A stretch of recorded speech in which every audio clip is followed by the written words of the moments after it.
I am Meryl.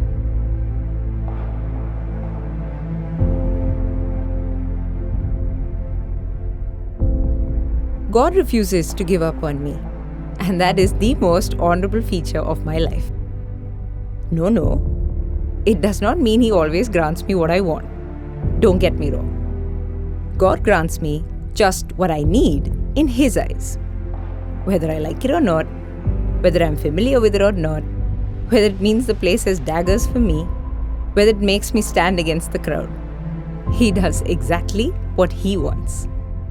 Every step I take, every person I'm bestowed with, every piece of knowledge I have, every patient I've come across, every tick of my clock, every aspect of my personality, every single thing in my life is curated by His craftsmanship and planning.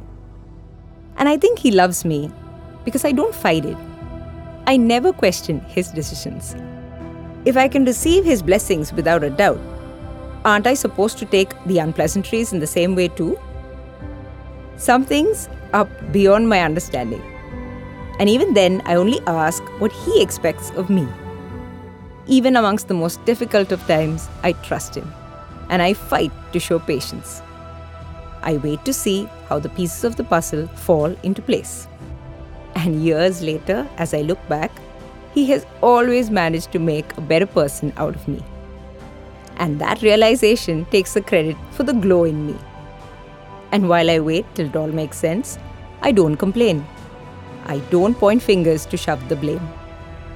Thanks to Him, I have grown to be incapable of grumbling or gossiping or hypocrisy or hatred. And as time has gone by, no matter how badly I want to verbally knock down or sneer at the other person or make a selfish move or kindle my ego or fly out on my broom, I simply cannot put myself to it. I continue to do my best in the role He has carved out for me.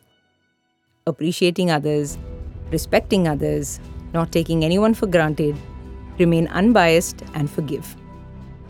I can feel Him smile when I put my heart out in making others smile, even when I'm drowning in chaos within.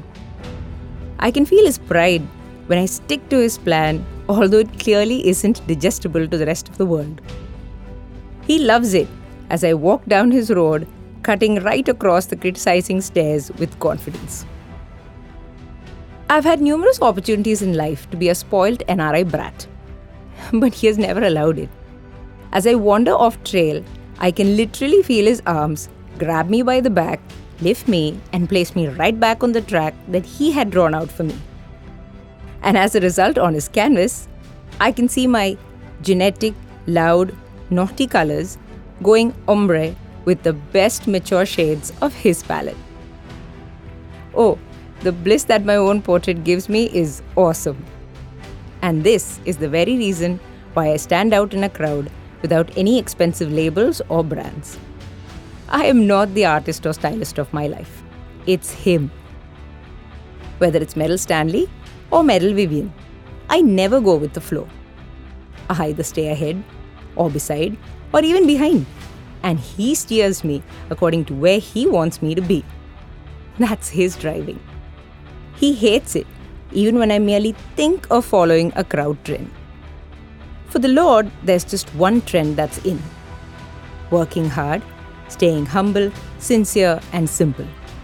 To spread the light and energy of His presence, to smile from your heart, to be sensitive to the needs of those in your care, to keep yourself from being drawn into the rat race, to focus on your wisdom more than your knowledge, to respect yourself and your body as it is the temple of the Lord created in His image, to respect others due to that very fact, not base your consideration on wealth, stealth, glamour, intellect, or popularity. And does He do this all on His own? For the script He has written for me, He has gifted me with a perfect cast. Beginning with my parents, then my brother, then my husband, and again a set of parents, my girls, my sister, my nephew, and then our Milo. They have all disciplined me, helped me focus and prioritize, humbled me down, taught me, tamed me, sharpened me, made me practical, cultivated my patience, showed me how to set goals for love, given me the courage to be different, made sure the child in me is alive, and prevented my laughter from going fake. The Lord has also seeded in me an intense compassion for children, and that is the foundation stone of my motherhood and career. And for every new challenge in life, He always appoints a guardian angel in the form of a teacher or a friend or a colleague to whom I can turn to for reassurance. So, for the Lord who has been directing me right from birth and is responsible for the 40-year-old glow that everybody sees, what do I do in return? There is only one thing in life that I aim for, an aim independent of anybody else's approval. It is entirely my responsibility in my solo control. When I place my head on Jesus' lap at night, I should have made Him proud of the 24 hours that He had granted me, as He would expect His apostles to do. I should feel happy that I have been hardworking, humble, and sincere, irrespective of the other person deserving it or not. Giving the Lord the pride of how I made someone smile in place of a tear. Proud of helping someone conquer their fear. The satisfaction of fulfilling my duties in full gear. The relief of being there for my children with a lending ear. The peace of assuring my family that I'm always near. The glory of not succumbing to the temptations of the world from which I steer clear. The vow to respect my body and not display bits of it on a premiere. The pride about how I do not see financial frontiers. The assurance that I haven't deliberately hurt anyone in any manner. The comfort of knowing that I have not looked down upon a single soul. The solace of never lowering my behavioral standards to get back at anyone. Blissful at the fact that I've always put myself in the other person's shoes before judging.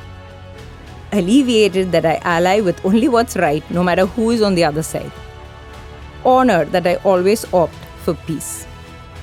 The fact of being able to call myself His apostle and how that identity of mine radiates through my words and actions. And with the same fire in my heart, I set my mission on the spiritual front to try and help my girls reach this point faster than I did. This is my goal, and even if the next sunrise is not for me to see, I'll have a smile on my face, since teaming up with my Lord, I have done so much worthy of a cheer. He is the sole reason that I remain myself in a world that's constantly trying to make us something else, and that becomes my highest gear. As I stand at being 40, I am immensely proud to be the puppet of the greatest and the most powerful, omnipotent art director and creator of this planet, and not the puppet of the world. Amazed to be God's recruited candidate, training for whoever wants to be first must take last place. The Lord's apostle first, an apostle mum, an apostle wife, and an apostle community helper. Every other shoe may fit me, but these are what He has chosen for me. Thrilled to be getting older and wiser and closer to my hero, and yet never losing the ability to savor the small wonders of life and give my classic hyena-like laugh out loud. This is Meryl.